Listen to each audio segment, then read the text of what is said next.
Hi Collective, welcome to my channel, Cosmic Divine Seeker. Hi everyone. So this is going to be a reading for Sagittarius for the new moon in Leo season. So definitely take a look at your three main placements, your sun, your moon, your rising. That's where you can get the best guidance. So this may not be your storyline if you are, you know, stronger in your other placements. So keep that in mind. I do have the first reading I did out for Leos, and that could resonate with you too because it's the strongest energy being Leo's new moon. So you can always take a look at the first reading that I post for whatever new moon or full moon, because I'm always going to be doing the whatever, you know, influence we have that's going to be the strongest. Or sometimes I even just do bonus ones, like a lot of times I'll do other readings before I start the collective. So whatever readings you guys feel guided to, and even though I do the influence of the cosmic alignments and what we're going on with, they're timeless, right? So I don't know, I feel to explain a little bit more in these. So anyways, let's get into this for Sagittarius. What is going on with this new moon in Leo for Sagittarius?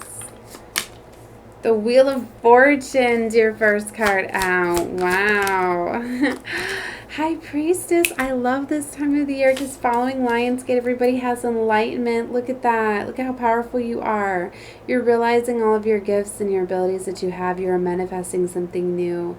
You know, the High Priestess is a very spiritual card here. You could be keeping this a secret or to yourself, and that's the real magic, is when you're creating and you keep it to yourself, because it's better to show people instead of tell people and have them steal your magic.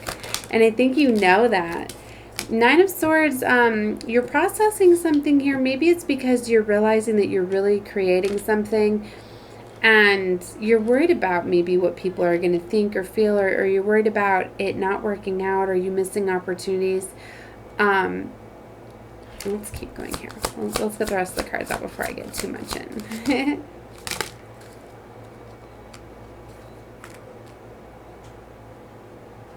Okay, this is the rest of your cards. All right, the Fool, the Devil, Two of Coins, Empress, Three of Swords, and the Three of Coins is on the bottom. Wow. Look at that. Wow. Okay. All right. So, my leg fell asleep. So, you guys are definitely... Oh my goodness, I was stuck. I have so much stuff like surrounding me. My cases, my boxes. All right. So, I'm needing to get comfortable. Maybe that's a sign for you. Okay. So, wow, this is a beautiful reading, but the first thing that I see here is look at all the yellows and the greens. That's why I wanted you guys to be able to see too.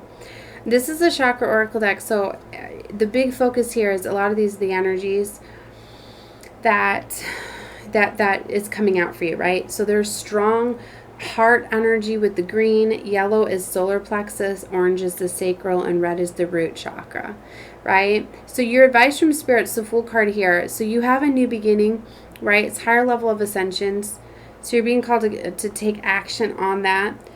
The influence here in the past is this Devil energy, okay? And the Two of Coins. I feel like I'm having trouble catching my breath. Like, you could be having a lot of anxiety, all right? And it's because there's been heartbreak in the past. Okay. See, so there's heartbreak that's still here, and then there's Three of Coins. So it's like you're really wanting a new beginning, a coming together, a collaboration of working with somebody, but it's like you're needing to let something go.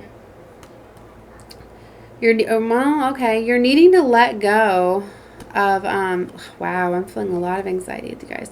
You're needing to let go of boundaries, right, that you've had. There's some sort of boundaries that you have had. This new beginning is leading you to love, too. There's two aces here. There's Ace of Coins and Ace of Cups. Look at that. But see, there's a lot of passion. This is what you would have been wanting, this new beginning. And it's like, that's what you're realizing, that you need this passion, this excitement, this adventure, right? So you're more worried about, like, something is really exciting you, and you're more worried about, I feel, losing it or not getting it or something like that. That's why you're in your mind and your thoughts a lot. It's like you've had this awakening of this realization of what you really want, but you're kind of going back to, like, outdated beliefs, like where the devil had control of your mind, right? There was some sort of addiction, or it could have been a mindset, like feeling as though you're not good enough, or there's something where the devil, it's like you start to go towards this, and then it's like, remember this, like, it's really you needing to reprogram your mind, right? And you to let go of whatever that is. See, it's like you've left these 2 coins. It's like you're looking at the distance, like what you have, but you don't feel worthy enough, right? You're like, I see you, but I don't have a way to attain you. It's like you see an empress. This empress is in the middle of your reading here. It's like you see a beautiful divine empress, right? This is an abundant new beginning for you, but it's surrounding heartbreak, right? With the 3 of Swords. So, but see, this is what you need to let go of. I think maybe it's a person from your past, right? But you're very guarded because it's like maybe you don't want to move on because you don't want to leave this behind. So, and that's why there's a lot of stress and a lot of worry surrounding this Empress. And that's what it is. You have this passionate new beginning that it's going to lead to love, right? But you're not wanting to make movement because of, of a heartbreak, right? So it's just really you got to let go of something. I mean, it's a Lover. See how I just moved the deck? The Lovers is often a choice of love. 2 Lovers. So it's like if you're leaving space for somebody from your past that felt comfortable to you, because see, I really feel like I'm having to move around and like if you hold on to somebody from the past, you can't really move forward. It's like you're having to let go of somebody that you felt comfortable and secure with, because maybe that's where you have this anxiety, because you're like, well, I can make this movement, go to this new, but what if it doesn't make me feel comfortable? What if it's, what if it's not what I think it is? Then am I going to miss the opportunity on this? It's like, but you can't do that. You fully can't, go into a situation holding on to somebody else or something. You got to let go of something. You got to heal from something, because it's going to create problems and blockages. Knight of Coins, 8 of Coins.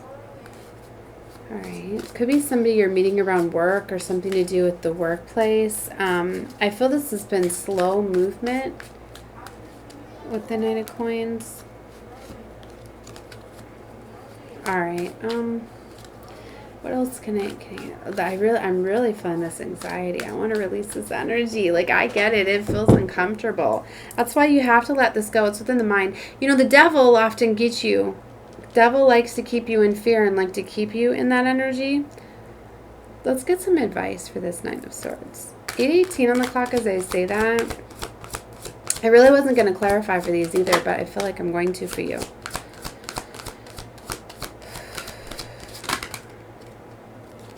So, wow. So the moon is coming out. So definitely it has to do with this new love, right? With the Princess of Cups. It's because there's so much that's unknown about it. There's so much that's in secret. But here, look. Here's some good news for you. It's 6 of Coins. It's going to be fair. If you're worried about if this is something that's fair, it is. We did see the Lovers, which represents like a soulmate. I really feel you were dealing with some sort of karmic cycle or lesson, and now you're bringing in a soulmate, but you have to release that lesson first. If you look, these 2 are passing each other, but then they're like, wait a minute. Do I know you? Do I recognize you? Because their souls recognize each other. The moon is bringing this in. It's going to lead you to your 10 of Cups. Look at that. 10 of Cups is right on the bottom. Did you see how I put that right on top? You have to trust in the unknown. If you go down paths that you already know, you're going to have just another storyline, but it's ultimately going to end the same way. That's why we are pushed to go into the unknown. We're pushed to actually trust our intuition, to trust a source, to guide us down these paths. And that's where you find the magic. It's where the magic lies. So my advice for you would be to go for it, but you need to heal this, because if you have all this fear and worry it's not going to work out, then you can self-sabotage it, because if you say it's not going to work out, even if it is, you're going to see it as though it's not. So you need to let go of the past and you need to move forward. The devil's trying to keep you in the past. The devil's trying to have you have fear. I feel the divine is trying to bring you something else. All in divine timing. And that might be why things aren't going as planned too, because sometimes 7 of Cups. See, that's where you have those options. But there's illusions. There's only one cup that's illuminated for you. You can't pick 2. I feel once you pick the right cup, that's when the love is going to make movement. Whether this is you're going to feel comfortable enough to make movement or it's going to come in for you. But you have to let the 10 of Wands is all those other cups and options that you're keeping open. When you have that feeling, like especially when you have like a divine lover that's there for you, divine won't let it come in until it's going to be perfect. Because it's like you truly have somebody special, right, for you. And you may have been with other lovers and things like that to get you ready. You often have to be shown what love is not, so you know what love is and what it is that you truly want and desire. So it's like they're not going to give you your perfect lover when you're not at that point to be ready for it, because they truly don't want you to push away your true lover that's meant for you. Then where would the magic be if it wasn't protected? Do you know what I mean? So you have to let go of your insecurities. You have to let go of your fear and your worry and things like that if you want this true lover to come in. Something is keeping you stuck on an old cycle, an old paradigm. It's what that devil loves to do. The devil don't want the leveling up, these beautiful love stories to come together. Of course not. So often where the resistance is, that's often, you have that feeling for a reason. And often it's because you need to let go of it and move on. So, all right, Sagittarius, I'm supposed to keep these around 10 minutes. I went a little bit longer for you guys. I'm sending love and light to all of you. Definitely subscribe to the channel. Check out more readings, whatever you feel guided to. All right, love you all. Bye.